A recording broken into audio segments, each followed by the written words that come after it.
I think I'll start with saying like how many times I have a Garmin watch, how many times I'm at dinner and I just look down and appointment booked. And I'm like, you know, that feeling of like I wasn't doing it, Setter wasn't doing it. It's like it's automatic. In total, we booked 842 calls over the last 8.5 months, which is about 100 calls per month on average. And every single one of these calls is booked by the AI bot. All of them. And then since then, revenue's gone, upwards of like averaging 50K a month. But in order to get to the good, I had to eat shit, quite frankly, for a long time. I had 4 or 5 different setters and they would come and go. The setters were good and then they would quit in 3 weeks. It was so inconsistent. We're getting into more analytical data testing. Like there is a little bit of a drop off here between goal number 4 and 5. So now this data gives us an insight on.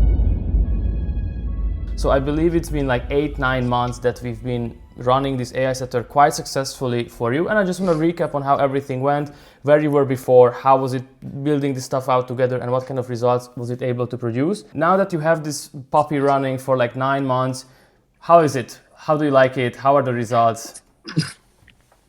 Well, it's easy to jump straight into the good.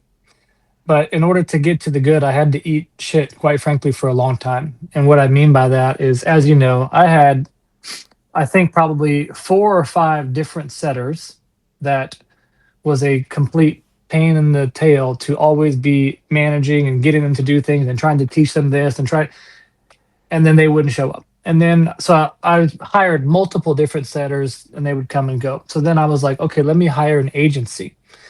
And these guys were taking 12%, which is quite a bit for the setting world. It's like I was paying an agency who then manages these setters. And this came from a high recommendation. So I was like, I'll do whatever it takes. Because after going through the setters I had worked with individually, I was like, I don't care. I just want to be able to book appointments.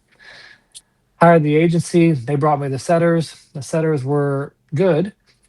And then they would quit in 3 weeks. And then he would get in a new setter, and then they would get in and then they would not show up. It was so inconsistent. So then I just started YouTubing like how to figure out, and then there was your video. And someone who really appreciates systems and structures and a clear process, came across your YouTube video that showed me everything and how it could work. And I got on a call with you and we freaking rocked and rolled. Okay, so like let's go a little bit deeper into when you were working with these setters, working with these agencies. If you're comfortable with sharing it, like where were you roughly revenue-wise back when you used to have them booking calls for you? Yeah, I mean, it was really discouraging when you know you have a good product and you know that you can help somebody. I mean, if I'm being completely honest, which I always have been, I was booking, I want to say it was like 4 calls a week. It was like just trying to make this online thing work. You know what I mean? So revenue wise, I hired a coach and a mentor to teach me how to run ads, and it got me to where I was doing like 9 to 10K per month. Minus ad spend. So like as far as profiting, like I wasn't really making a lot of money. Okay, so you said you were at like 9, 10K with your ads, with your setters. Okay, from there, after these last 9 months that we implemented the AI for you, how was your revenue, your cash collected progressing over time? Yeah, it was not a straight arrow. But the thing that was a straight arrow was immediately the calls booked. I then began to get lots more opportunities. Correct me if I'm wrong. You have the numbers in front of you. I'm on my cell phone, but I want to say we booked something like 120 calls, like in the first month or something crazy like that, compared to like 20 I was doing. But and then since then, revenue's gone, upwards of like averaging 50K a month. In total, we booked 842 calls over the last 8.5 months, which is about 100 calls per month on average. And here you will see the breakdown of each month from the last 6 months.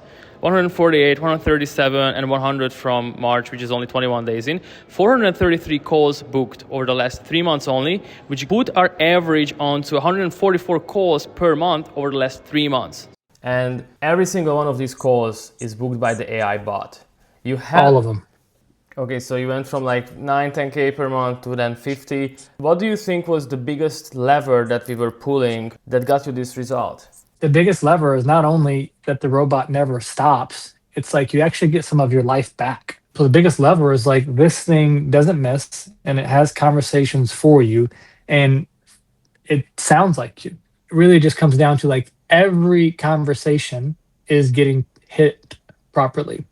And then when it comes to managing the robot, there's just a lot more confidence with it because I know that there's still things that need to be looked at, but we have done so many different iterations over the last 9 months that it's like smooth sailing.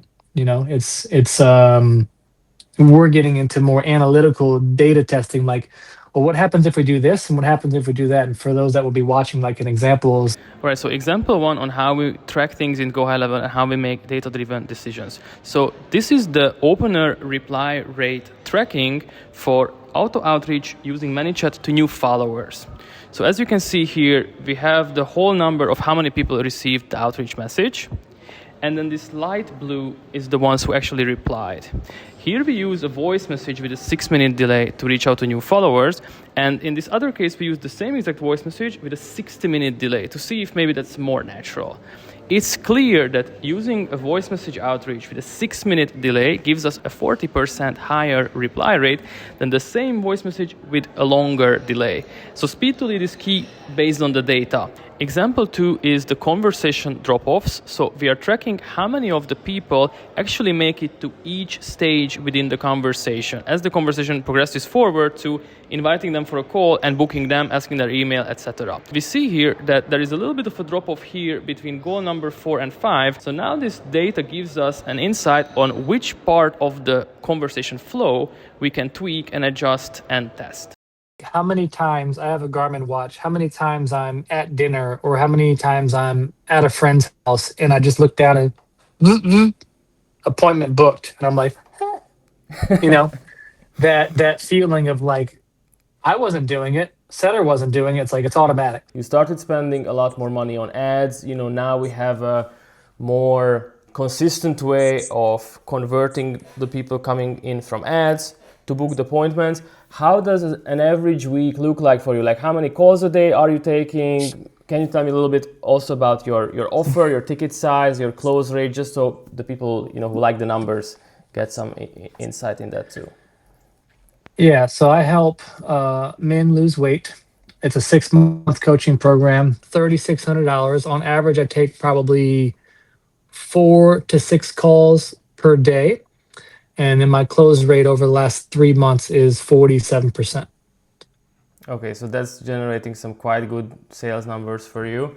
Kevin, just like maybe some last words of your whole experience working together, the results that you got, just for someone maybe being on a fence, like last words for anyone of your overall experience. It is a hidden secret to have an AI setter. And because of Martin's value that he's given to me, I have already referred to him a couple of people that I know personally. But if you have an AI setter, it's actually a hack because when you think about when you get on sales calls, which is how you're going to make money in this game, and people say things like, "Oh man, I can't believe you actually responded to me. I can't tell you how many people I follow, and I don't ever actually hear from them." It's like this journey makes it to where you can add touch points and add personalization and add a human feel and a human touch, so that when they get onto the call with you, like, man, you're legit. You know what I mean? So you have to look at the end in mind, and you're doing two things. You're either paying opportunity cost or you're paying with time. If you're an entrepreneur who wants to grow your business, quit waiting on time. You're losing out on opportunity cost. It's as simple as that. Exactly. Kevin, thank you so much for this little interview.